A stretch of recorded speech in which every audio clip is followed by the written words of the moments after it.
the subdivision in Chester, and consequently, it's just set up to be totally beautiful. And a lot of the neighbors have gotten together, and we've all improved our yards and whatnot to a significant extent. But the blight is just what runs through the heart of the little neighborhood. I'm sure you've seen it. Is this road that's just in terrible condition and continues to be. Fortunately, as we know, a survey has now been done in the area, yes, number one. And number two, the flooding, if you will, has been temporarily resolved, which was terrible. I mean, that was unseemly. But this road, what I'm understanding from various emails that have gone between, is it Mr. Heslick? Haddock. Andrew Haddock. Yeah. And Deb Doty. And Deb Doty. I'm sure you've read our exchanges, and you pretty much know what I'm about to say is from a substantive perspective. Yep. Is that basically you're saying there's no money. And essentially, for 30 years, according to the neighbors, this problem has been existent. When I've been here previously, the point that was accentuated at that time, or one of the points, was that with some arrangement. You earlier objected when I used the term deal, but one of the residents has some kind of arrangement with the town that I don't believe will hold up if it was ever put to some kind of test.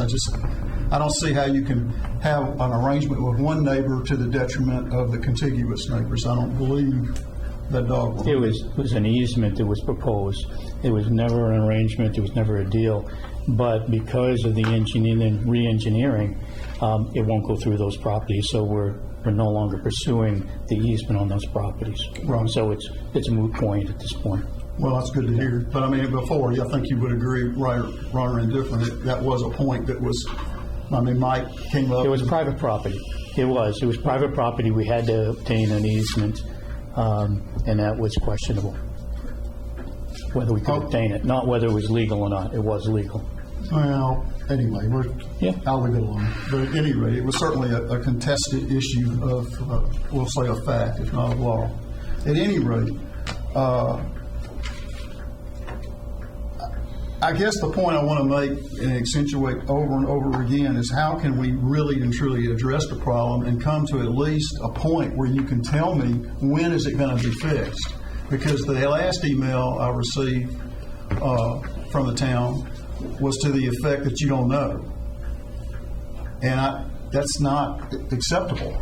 We can't just let something go on that after it's been existent for 30 years. It's hard for me to comprehend, or any entity to comprehend, how not one budget during that 30-year period of time had any money in it to fix this road. Because according to the neighbors that I've spoken to, they say it's been pretty much in the same exact bad condition for 30 years, not just for the last 2 or 3 years. One of the emails said something about 10 years, and I don't know why that came up. They said Mike had been before you and no money was provided, but I don't get it. I just don't think that that's going to work. I think there's a lot of confusion as to the history, and I would like to say at this point, it's water over the dam. History is not important. What's important for us now is move it forward. You came to us, the town people came to us with the problem of flooding and safety. We took care of that this past year. And the letters that Mr. Haddock has put together and the letters that Deborah put together, and I worked with him on each one of those, the process is fairly straightforward. We identify an issue. We try to engineer it. We get a cost estimate for it. We put it in our CIP, and we then look to see what funds we can get for that. We look at grants, and we look at the monies we have to raise on an annual basis for taxation. Because there are 60-somewhat miles of road and 3 red-listed bridges and other things, there's competitive numbers, or competitive for monies. So, but we do put those in there, and we try to put it in the years that we can reasonably say that this is a priority. We just had last week a canyon form in Lane Road where they washed out significant area there. So we're going to have to come up with hundreds of thousands of dollars to take care of that. We don't have a slush fund that we can just go into it. That we don't have that. The town is not able to have that. What we do is put it on the CIP. This project is on the CIP for next fiscal year. So starting July 1, this is on the books to be able to start that project and perhaps finish it next fiscal year. So that's in there. But in order to do that, we still have to go before the town with the budget, which we did this year, and the town highway supervisor roads did put a budget together for a number of roads, and it was slashed by the budget committee and not passed the town. We did pass a certain dollar amount, and they were able to do those roads. So it still is dependent upon the town to vote for that on an annual basis. If we give the justification for it and they listen to the supervisor of the roads and things of that nature, we still have to stand up. Someone has to stand up and support the budget and tell what the budget is. It's just how it is in town meetings. And, the supervisor of roads will stand up and say what his budget is and what the projects are that they propose.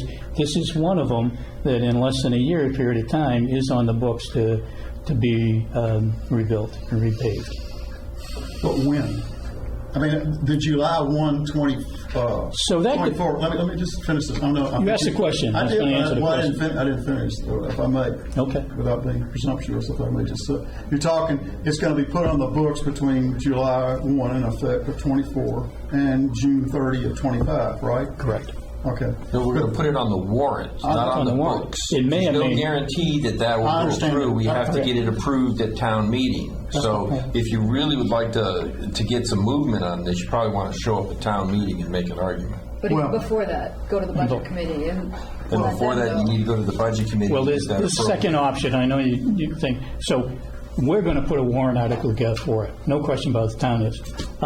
You have, or any citizen has the option to do a special warrant article and to write that and stand up and say why that's important based on your findings and what the costs are. So there are a couple of options for you to promote that through the thing.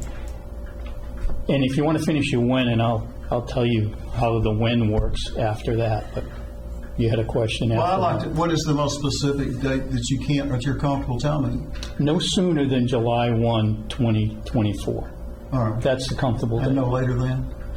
No later than? I can't give you that. Appropriate. Yeah, I can't give you that. And the reason we can't give you that, the reason we can't give you that is, A, it's a fiscal aspect of it. It's voted on by the town, but also it has to do with the contractors. We still have to set that out to bid because we don't have all of that equipment to do it all ourselves. We have to bid those things out. So depending upon what their schedule is for that, and we can't even approve that until monies for that until July 1 if it's approved at town meeting. So those are the dates we can give you and the dates we can't give you. But it could be as long as 3 or 4 or 5 years from now. That's your guess. And I'm just telling That's you. yours, yeah. That depends on how the legislative body votes. Well, And the legislative body is the townspeople. There's law against it. But at any rate, I'm trying to avoid any legal niceties here. I really am. I'm just telling you, the generalizations like that. There's an old saying that the young lawyers know the rules and the old lawyers know the exceptions. And what I'm telling you, it's not. There's no law cut and dry that doesn't have an exception. Please let me finish. And all I'm asking is to take another look at this situation and find out. It'd be so simple. It seems to me. For example, one suggestion would be just take the first 100 yards of the road and fix that. The response to that suggestion was, well, that would cost too much. Well, there's been no analysis of that. I don't understand why you can't. That road has, if you had to guess, what would you say? Who gave you that answer? Because I know the answer that came before that was, we don't really want to do a small 100 yards of a complete road. We want to engineer the project in its entirety, and we don't want to piecemeal. That's right. That's what I just said. I thought that's what I was trying to. Didn't sound that way, but well, that's that's exactly the point. Well, because you don't want to do it because you don't want to do it quote piecemeal. But there's another. We want to do it right. That the point was we want to do it correctly and But together. there's no law. But there's no factual basis for that. That No, statement. there's an engineering basis. Well, I've never seen it. And I've never been shown it. Let me finish my statement. Are you an engineer? This gentleman here's an engineer. No, I'm not an engineer. I thought at one of the meetings you said you were an engineer. I did not. Somebody I'm said not an engineer. But at any rate, the point is really simple. Rather than be contentious about it, I'm simply suggesting you've got several 100-yard or 100-meter or 75-meter tracks. You can do it that way. There's no rationale that I'm aware of. I've talked to a number of engineers about this to answer your question. And they don't understand your position from an engineering perspective. Why would it hurt to fix a part or at least put up for bid, if you would, parts? There's a saying that 25% of something is worth more than 100% of nothing. And my point is, why not try something that will work? All I'm asking you gentlemen to consider, and lady, is think of a way to resolve it. I mean, can you imagine if George Patton was looking over the situation? You think he'd go, oh, well, that's okay. We don't have the money. That's too bad. I mean, this thing is terrible, this road. And let me take Lane Road as an example. You're going to have to come up, if that rationale is applied there, and if the people get to vote on it, what if the people get together and decide which roads they like? Do they like the more pristine, highfalutin roads on the better-looking side of town, and they want to protect the monies for them? You are 100% correct with that assessment. Yes, because if you've been around here for 20 years, you would have known that when the road agent put, we're paving this road, this road, this road, this road, and this road, the people for 15 years voted against it because their road wasn't on there, and that was the problem. Exactly. And that's why we didn't get any funding, and now we're playing catch-up with the funding, and that's where we are. All right. So I'd like to, I understand it. Well, I'd like to take the time out on the history aspect let of me it. just answer him. He makes a good point. I mean, I know I'm dealing with everybody here. And I'm saying, sir, if you got to deal with it and play catch-up, then you have to use some different imagination. You can't just say, put up for bid the whole Carkin Road, Donna Street Road, which is probably, a mile maybe at the most, something like that, if you put the curve in and everything. I'm suggesting, since clearly for 30 years the Carkin Road folks have been deprived of an adequate road maintenance that's statutorily mandated, by the way. You can't just say these ordinances and whatnot that you gentlemen and lady are alluding to, they apply. They're not in a vacuum. You can't. There's the clear, distinct duty of the town to maintain roads and, by the way, the right-of-way.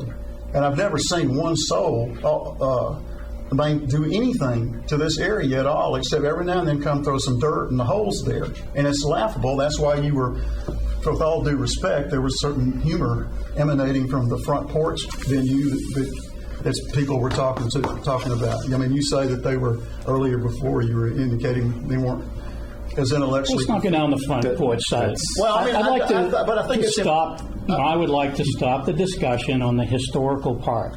You've asked what we're going to do. We've told you what it is. We've put it in writing for you. We know the regulations also. We know the RSAs and what the obligations are.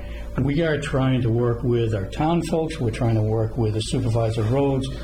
We've put it on a plan for it. We have engineering going on. We've done some engineering already, and there's some maintenance. So that's where we are in the program.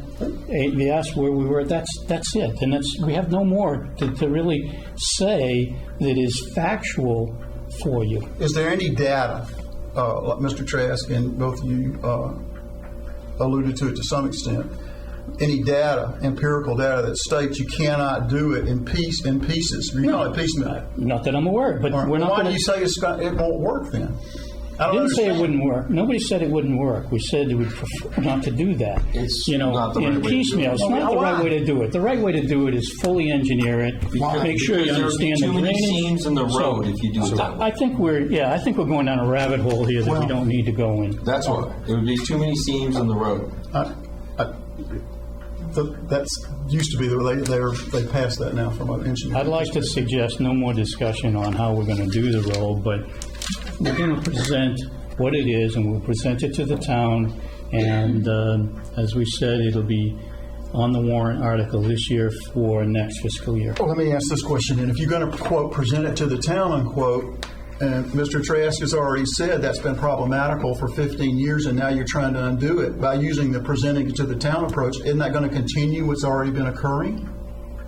I don't know. It depends on. Well, I do know. I mean, it's obviously It going to be depends that on way. how well the people of Carkin Road stand up and speak to it. Well, it also depends upon how. It's on the. We can't tell you the outcome. Yeah, we cannot can't tell you the outcome. So We don't know. We think we know what the Fight outcome for it, is. we try to get the money, Let's try to and go that's through what we do. Let's try to go through the chair, if we can, all parties, Okay. if that's possible. All right, so, I mean, that's where we are. We don't know what the outcome, we think we know what it is, we hope that we know what it is, and it's on our plan. We do an annual plan. We do an annual budget, we do an engineering aspect of it. As I said, we have bridges that we got on the plan. We've got Red Ledges bridges that we've halfway through the engineering, or almost all of them, one of them. So we're looking at federal grants. We're trying to get grants. We're looking at monies, emergency monies right now for fixing Lane Road. So we're doing all we can is to try to set it up so that fiscally we stay on track and we take the monies where we can get them. Two last questions. First of all, is this the people decide approach, does that emanate from an ordinance? Yeah, it's a town meeting, and you are one of the people, as well as everybody here in the room that's a citizen of Chester. I didn't say anything. I didn't See say those red books? Yes, sir. Okay, they're the statutes for the state of New Hampshire. Yes, sir. I have And them on then- my laptop. Okay, well, I don't need to give you a lesson, but you've stated a couple of things that I know of legally are in those statutes. I know they are. Okay, and we need to go in front of town meeting.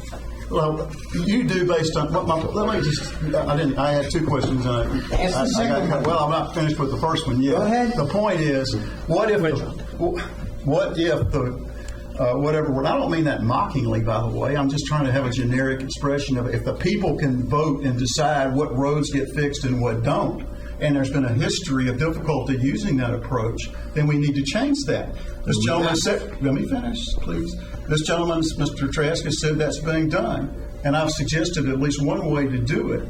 But the point is, it's not happening. It's just not. And what happens with Lane, and what my second point leads right in, I had written down Lane Road before I even came in here.